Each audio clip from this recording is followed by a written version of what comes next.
KF-21 보라매를 둘러싼 4.5세대라는 표현은 대한민국 방위산업계 내부에서조차 납득되지 않는 정치적 레토릭일 뿐, 실제 기술력과 작전 수행 능력을 놓고 보면 사실상 5세대에 준하는 수준에 근접했다는 분석이 줄을 잇고 있다. 문제는 왜 대한민국 정부와 방위사업청, KI가 이토록 낮은 스펙을 일부러 강조하며 KF-21을 마치 저가형 전투기처럼 포장하고 있는가 하는 점이다. 그 이면에는 미국을 비롯한 우방국의 견제를 최소화하려는 치밀한 외교 전략이 숨어 있다. KF-21은 공식적으로 4.5세대 전투기로 분류되어 있다. 이는 스텔스 기능이 제한적이며 무기 내장창이 없는 점을 근거로 삼는다.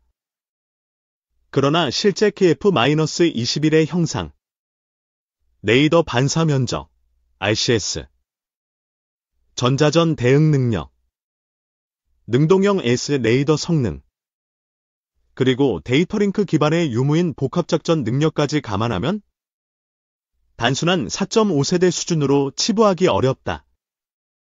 특히 미국조차 한국이 알스의 레이더와 비가식권, BVR, 전투체계를 완전 자립한 점에 주목하고 있으며 KF-21은 사실상 5세대에 가까운 독립형 전투기라는 내부 평가가 존재한다.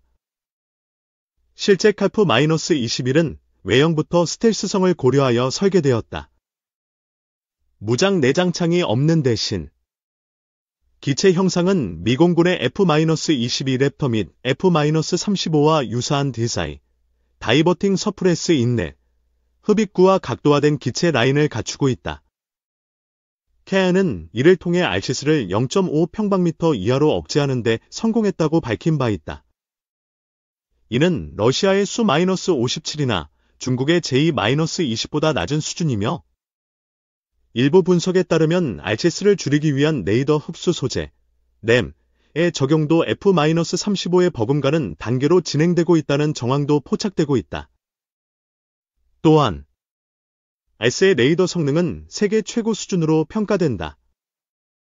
하나 시스템이 독자 개발한 이 레이더는 1000개 이상의 송수신 모듈을 탑재하여 탐지거리, 정밀도, 다목표 추적 능력에서 미 공군의 FA-18 이 대표용 레이시온 모델과 비등하거나 그 이상으로 평가된다. 현재 KF-21 시제기에 탑재된 알스 레이더는 조기 경보기 없이도 공중 표적과 해상 목표를 동시 탐지 및 추적할 수 있으며 전자전 기능도 병행 가능한 다기능. 이 점은 중국이나 러시아가 기술적으로 아직 따라오지 못하는 분야다. 게다가 KF-21은 전자전 능력에서도 단순한 수동 대응이 아닌 능동 교란, 스펙트럼 분석, 전자기 펄스 대응 등 고급 기능을 확보하고 있다. KN은 이 기능을 통해 미사일 요격 회피율을 2배 이상 향상시킬 수 있다고 밝혔고, 이는 미 공군조차 주목하는 대목이다. 미국은 2023년 KF-21 시제기 비행 후 내부 분석에서 한국이 자국 기술만으로 이 수준의 전자전 플랫폼을 구축했다는 것은 향후 미군 전략에도 변수가 될 수 있다고 평가한 것으로 알려졌다. 그럼에도 불구하고 한국은 왜 KF-21을 4.5세대로 소개하고 스텔스 성능을 제한적이라 규정하며 해외 세일즈에서도 F-35보다는 한 단계 아래라고 끊임없이 겸손한 자세를 취하는가? 이는 철저히 정치적 계산에 기반한 결정이다. 미국은 동맹국의 자주무장화를 환영하는 듯 보이지만 실질적으로는 핵심 무기체계에 있어 미국산 무기를 중심으로 한 동맹 전력을 유지하길 원한다. 따라서 한국이 KF-21은 F-35 대체 플랫폼이라는 식의 홍보를 펼칠 경우 미국의 직접 견제를 초래할 수 있고 일부 국가들과의 방산협력도 제약을 받을 수 있다. 이러한 기류는 과거 한국이 독자 미사일 개발을 추진할 때도 존재했다. 미국은 사거리 제한, 탄두 중량 규제 등을 통해 사실상 한국의 자주무장을 억제했으며 KF-21에 대해서도 미국의 핵심 기술 일부가 탑재되어 있기 때문에 미국의 승인 없이는 해외 수출이 어려운 구조를 만들었다.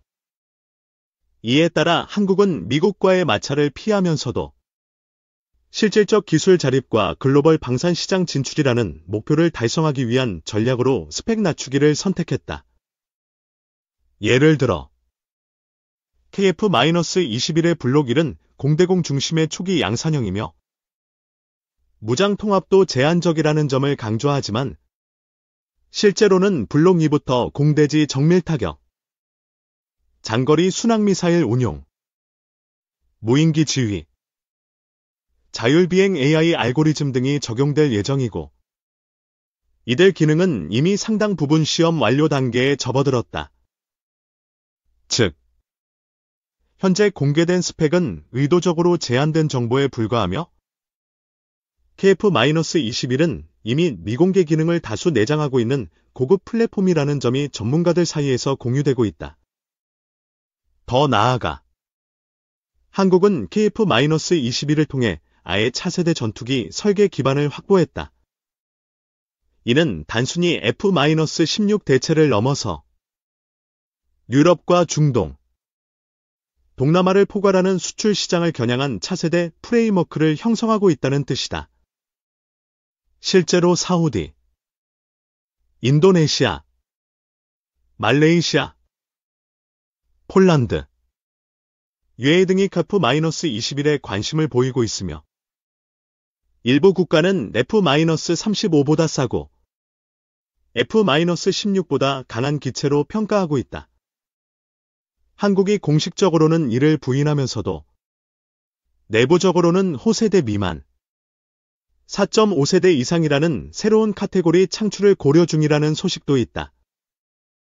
이는 전략적으로 매우 영리한 접근이다. F-35급 기체를 보유한 국가는 정치적 의존성이 크고 구매 과정에서 미국의 의회, 국방부, 국무부의 3중 심사를 받아야 한다. 반면 KF-21은 비교적 자유로운 협상과 기술 이전이 가능하며 실전 운용 측면에서도 국가별 맞춤형 업그레이드가 가능하다. 즉, KF-21은 자율성을 원하는 국가들에게는 더할 나위 없는 플랫폼이다. 이런 관점에서 한국은 KF-21의 스펙을 낮추는 전략을 통해 오히려 미국의 견제를 피하고 다국적 방산 외교를 가속화하고 있는 것이다. 미국 역시 이러한 흐름을 모르는 바 아니다. 하지만 한국이 직접적으로 미국 방산 산업을 위협하지 않는 선에서 기술적 독립성을 강화하고 있다는 점, 그리고 한국이 F-35 구매와 운용을 병행하며 동맹 체계를 유지하고 있다는 점 때문에 묵인하는 분위기가 강하다. 그러나 내부적으로는 KF-21의 기술 발전 속도와 확장성을 주의 깊게 감시하고 있으며 미국 방산 전문가들도 KF-21을 다시아에서 가장 위협적인 전투기 개발 프로젝트라고 평가한다. 결국 KF-21의 4.5세대라는 표현은 진실이 아니다. 그것은 전략이다. 대한민국은 이제 기술을 감추는 법을 배운 것이다. 자국 방산 산업을 보호하면서도 국제 협력과 수출 가능성을 동시에 확보하려면 단순히 기술을 개발하는 것보다 더 중요한 것이 기술을 어떻게 보일 것인가라는 사실을 깨달은 것이다. KF-21은 4.5세대가 아니다. 그것은 대한민국이 외교와 안보, 방산을 통합한 전력 구축 전략의 최전선에 있는 의도된 스텔스다. 미국마저도 두려워하는 이유가 여기에 있다. 기체만 스텔스가 아니라 정보 자체가 스텔스이기 때문이다.